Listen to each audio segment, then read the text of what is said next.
Recently, I was given the opportunity to spend some time with the Tesla Model X. And while I was filming my review, me and my cameraman got in a little bit of a discussion as to the Tesla's pros and cons. Luckily, there was a GoPro rolling, and we had much to say. So here are our thoughts on Tesla's luxury SUV.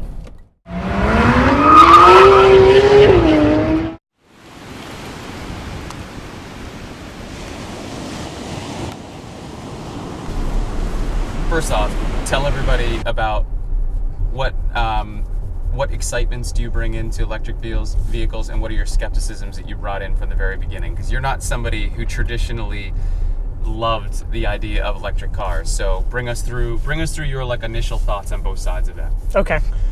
So my initial thought was that this isn't really my kind of car. I mean, I'm a red-blooded car enthusiast. I tend to like cars with gasoline engines and manual transmissions, and something that is really more about having fun behind the wheel than necessarily saving the planet. You could cook a steak under the hood. Exactly. Yeah, something like that. So I was kind of thinking the Tesla wouldn't really be my thing.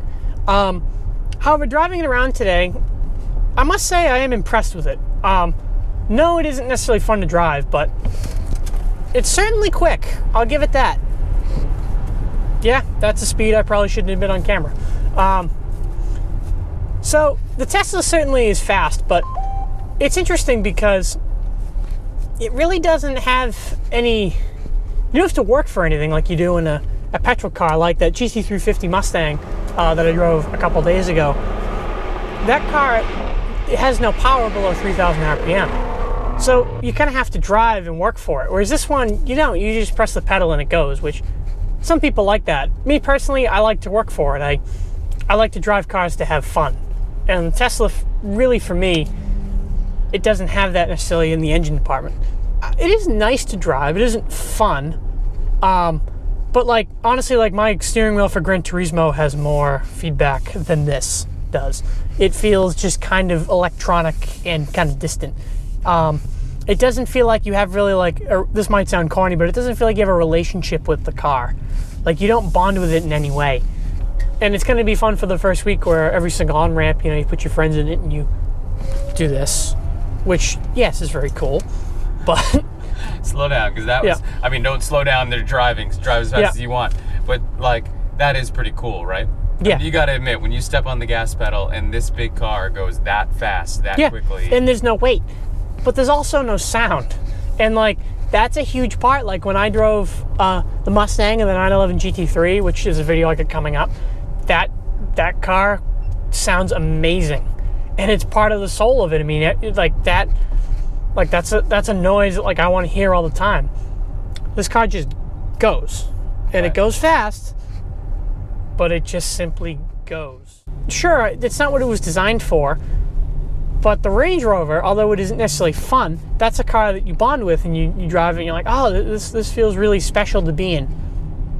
It has a definable purpose, right?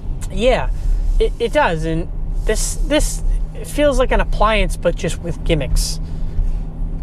And also the brand is there. I mean, that car, I feel like not only could I valet park it in Boston, but I could also, go off into the jungle with it.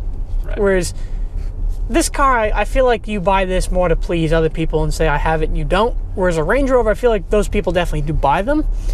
But I think a lot of people who buy Range Rovers as well also buy them because it's a great car and it's kind of the best car in the segment. How do you describe what a Tesla product stands for? What's their brand definition? So Tesla's brand is really about making something that is technologically advanced and kind of different than the establishment, which doesn't necessarily always mean better. Just because it's different, has more technology, doesn't mean it's necessarily better. So what are you seeing that's not better? I don't think that the big screen is better than having buttons, because the memory is just not, and I'm sure if you own the car, you would get used to it. But it's the kind of thing, you have a passenger and they want to turn off their seat heater or something like that. You're gonna have to explain to everybody. Whereas they jump in my old 5 Series and it's just right there. There's a button. So, and also they've put all the money into the technology, so to make it a competitive product, the interior quality suffers. I mean, it's a nice interior, but a Range Rover or a Porsche just walks all over this. So I think that they have a long way to go in that area. I also feel like everything being electric, like the doors, they're kind of a pain. I don't think they work as well as having a door that just you open manually. The Falcon Wing doors mean you can't have a roof rack. So that's a downside to people buying this car. Like me, I like to mountain bike and do a lot of active things like that. So that'd be a turn away for me if I was in this market. As far as packaging goes, it's actually great. There's a lot of room in it. Packaging wise, they've done a great job. It's incredibly efficient.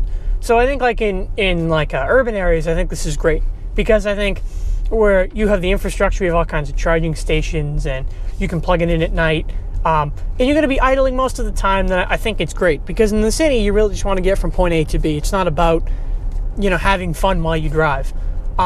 So I think that the opportunities there with a Tesla are great. I definitely think it has its place, and I can really see why somebody would want it, because the technology, it really is cutting edge. I mean, you basically have a huge iPad right here, and it feels like driving an iPhone around, which I can really see where someone would like. I mean, it's not, as I said earlier, it's not my thing, but I do see the appeal of it.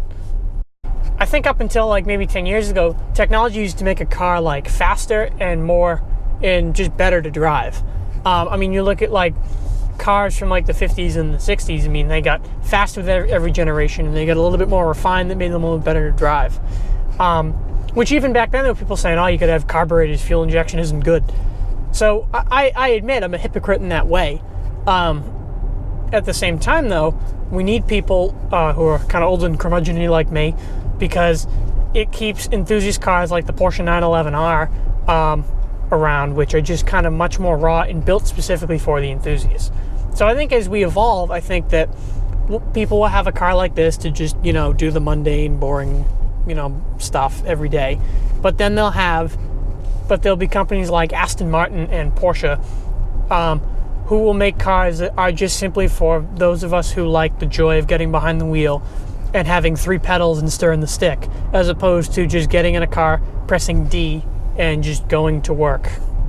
I can't deny that this car is impressive, and I really do see why people want it. But looking at it from the perspective of someone who loves cars and loves driving cars, then I can't say that I would buy this car. But I wouldn't fault anybody for buying it. So, thank you very much. See you next time.